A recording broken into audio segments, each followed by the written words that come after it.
Oklahoma Attorney General Scott Pruitt is providing fresh material for the late-night television talk shows and political cartoonists. His nomination to head the Environmental Protection Agency is seen as either outstanding for business or the worst possible choice for the environment. One Oklahoma energy generator sees change coming no matter who runs the agency. Scientists are scrambling to archive their global climate data out of fear that an Environmental Protection Agency headed by Scott Pruitt might deep six the information.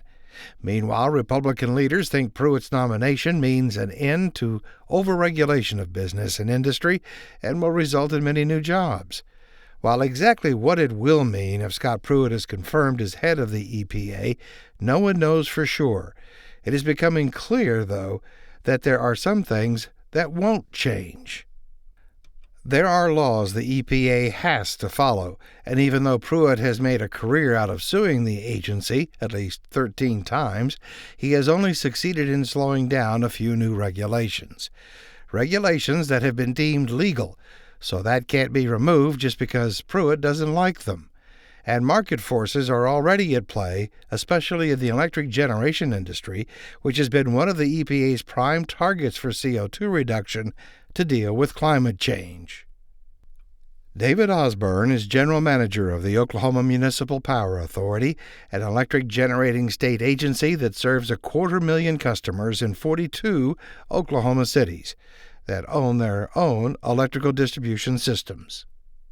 Osborne says basic economics has already forced a shift away from coal to natural gas and renewables. So what you're finding now is that the coal plants are less economic, or maybe I should say a higher price to run than some of the efficient natural gas units.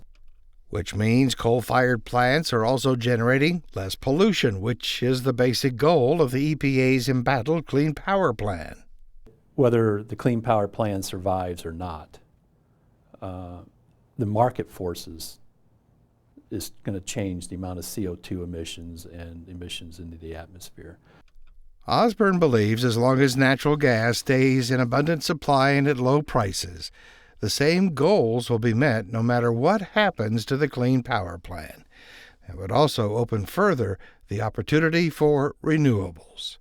Let's not forget what's going on with the wind industry. I mean, there's just a tremendous amount of wind generation being installed and yet to be installed. So with market forces already at work bringing about the changes that the Clean Power Plan mandates, what will be the impact of a Scott Pruitt EPA?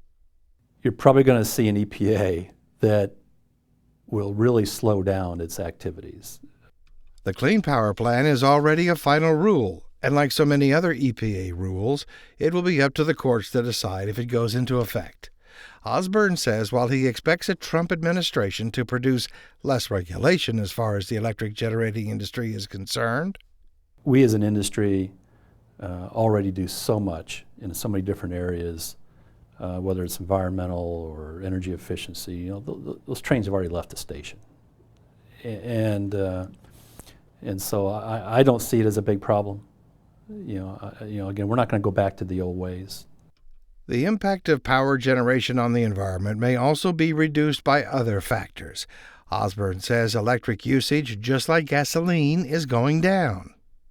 With energy efficiency really taking hold now, I think the utilities are starting to see load growth basically taper off. And so in future planning, we're not really anticipating a lot of significant load growth. And as far as the dream of something called clean coal, Osborne is not optimistic it will ever really happen. I think that has a long way to go and a real uphill battle because just of the costs. You know, you can just spend an awful lot of money on that technology, which really still is fairly infant. We attempted to talk with Oklahoma Gas and Electric about these issues, but repeated requests for an interview were never answered. Other power generating associations and producers deferred, saying they didn't want to speculate on the issues a Pruitt-run EPA might bring up. But those that at least talked with us did say privately they largely agree with David Osborne's assessment. The industry really has other issues facing it right now that are a bigger concern. It's called net metering, increased use of solar and wind power by homeowners.